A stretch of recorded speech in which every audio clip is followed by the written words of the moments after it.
मेरी पत्नी कैसी हो।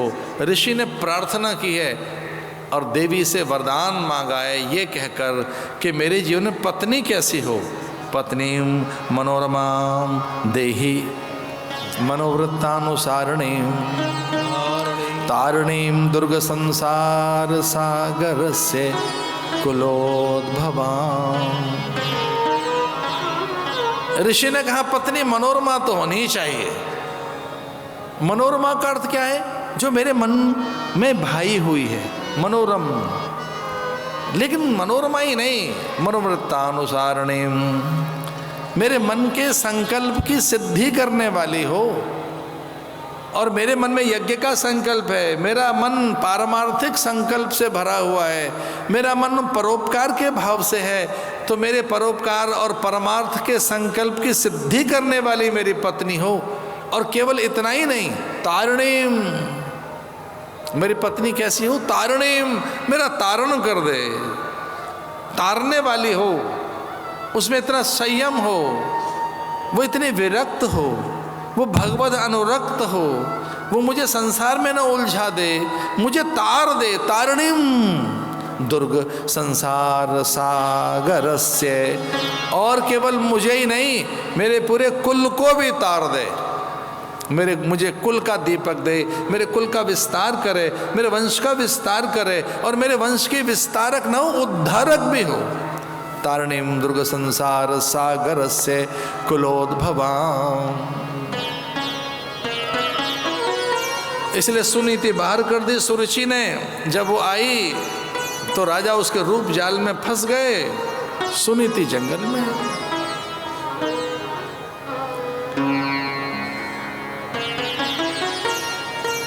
छोटा सा बालक, घर की रोज के गृह क्लेश से सुनीतों को भी लगा कि जंगल में जाना उचित रहेगा। आप में से कुछ लोगों ने जंगल नहीं देखा है तो आप नहीं जान सकते जंगल क्या है। वहाँ उपवन, वन, उद्यान की शोभा तो आपने देखी होगी। जंगल नहीं देखा है तो जंगल की रात, जंगल की सांझ, जंगल की भोर, जंगल के ब्रह्म मुहूर्त, और वहाँ की ध्वनि, वहाँ के झींगुर, वहाँ के पंछियों के कलरव, वहाँ की सुरभिता सुगंध, वहाँ की दिव्य आभा शोभा प्रभा, वन उपवन की सौकर्यता, वन्य जीवन और वहाँ की जड़ी बूटियों का प्रभाव, उसकी कल्पना नहीं कर सकते आप। ध्रुव वहाँ पलने लगा। जब 5 साल का बालक हो गया था तो उसे होश आने लगा था कि कोई हमारा पिता भी होगा, हमारा कुल क्या है, गोत्र क्या है, वंश परंपरा क्या है, मेरे पिता कौन होंगे। मेरे पिता नहीं है, सबके पिता देखते हैं, सबके परिजन पुरजन है, हमारे तो है नहीं। माने वो हिस्सा मुझसे क्यों छुपा के रखा है?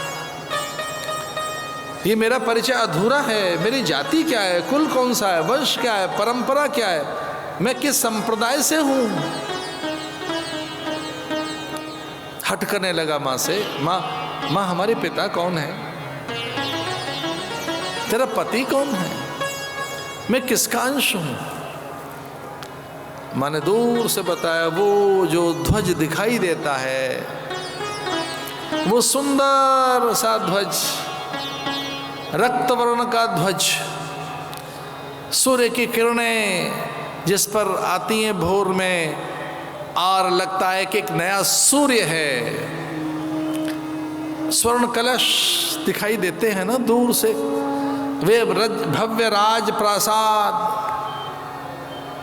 तो बालक ने कहा कि वो नगर है हमारा, वो उत्तानपाद का नगर,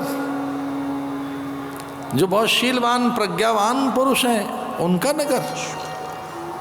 पर उनके बारे में तो सुना है कि उनकी एक पत्नी थी, एक छोटा सा बच्चा था उनका, उन्हें जंगल में निष्कासित कर दिया गया, उनके अधिकार छीन लिए गए।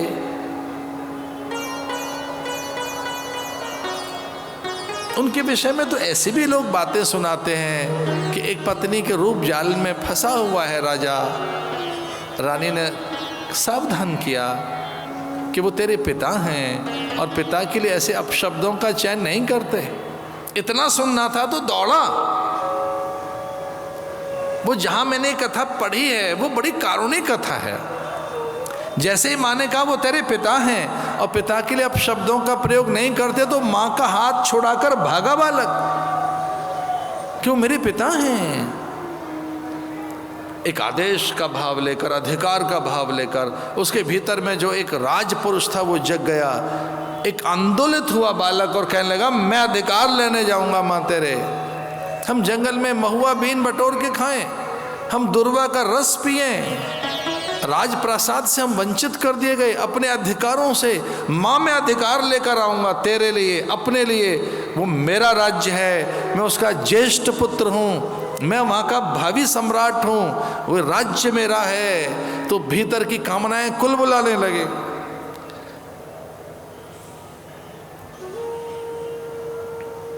माँ समझ गई थी अब इसे रोका नहीं जा सकता, ये आंधी है।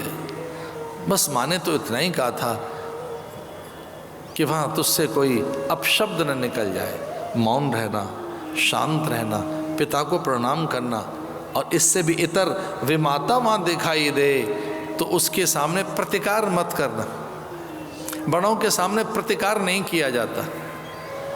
ज्येष्ठ जनों को प्रणाम करना, वहाँ कुल गुरु, धर्म गुरु, राजगुरु मिलेंगे, संत सत्पुरुष मिलेंगे। प्रहरी को प्रणाम करना, प्रजाजनों को आदर देना। माता ने कुछ संकेत ऐसे कर दिए। द्वार पर पहुंचा बालक और जैसे द्वार पर पहुंचा साहस के साथ तो पूछा प्रहरियों ने कौन है। और ये ध्रुव कहता है मैं उत्तानपाद का ज्येष्ठ पुत्र हूँ, सुनीति पुत्र हूँ। ज्येष्ठ पुत्र, ऐसे प्रहरियों को प्रणाम किया। बालक में जाने कौन सा आकर्षण था कि तुमुल ध्वनि होने लगी, तुरहियाँ बजने लगी, दिव्य वाद्य बजने लगे, द्वार का नगाड़ा बज गया जो राजपुरुष के लिए बजाया जाता है। या तो राजा के आगमन पर बजता है या युवराज के आगमन पर, तो राज्य वाद्य नगाड़ा बजने लगा, दुंदुभी तुरहियाँ बजने लगी और मंगल दीप जलाने लगे। दिन में शंख वादन हुआ।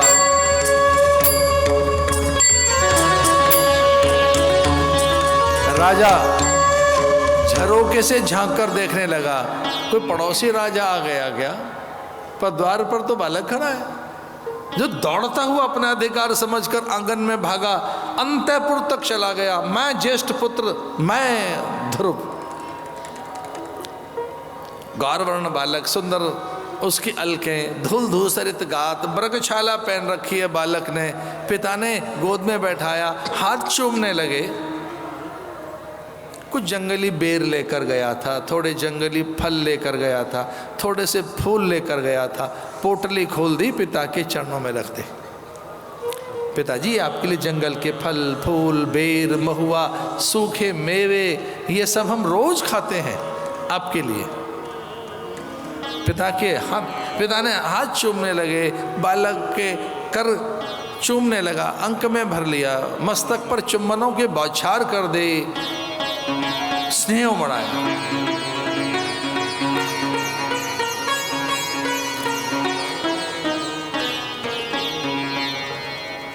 धीरे धीरे करके पिता अपने मोतियों की माला उसे पहनाने लगे। ध्रुव, ये माला मुझे अच्छी लगती है, सिर्फ 1 2 3 मालाएं पहना दें। ऐसे कुछ हाथ का इशारा सा किया था तो उत्तरीय ले आए छोटा सा, उसे उड़ा दिया। कुछ ऐसे ही इशारा किया था, तब तक तो सुंदर से पात्रों में जल आने लगा। हाथ धुलाए, पैर, माथे पर चंदन लगाने लगे। कुछ इधर संकेत किया तो अनुचरियां दौड़ी चली आईं। राजगुरु को बुला लिया, वे स्वस्ति वाचन करने लगे। कुछ संकेत गया तो सदगुरु आ गए, मस्तक पर टीका करने लगे, आशीष देने लगे। ध्रुव में एक राजा है, ध्रुव एक भावी सम्राट है, ऐसा जानकर सब शीश झुकाकर खड़े हो गए। ये सुनकर के सुनीति का पुत्र ध्रुव आया तो पूरा आंगन भर गया। अमात्यों से, श्रेष्ठी साहूकार सामंतों से, अतिरथि महारथी क्षत्रप, उच्च अधिकारी सचिव और मान्य ज्येष्ठ पुरुष राज आंगन में भीड़ लगाकर खड़े हो गए। हल्का सा संकेत किया पिता ने तो नर्तकियां नाचने लगी, मंगल गान मंगल गीत गाए जाने लगे। अरे बेटे के आगमन पर उत्सव करो। दोनों हाथों से भर भर कर मोतियों का, हीरे का, पन्ने पुखराज का राजा दान करने लगे। पिटाया।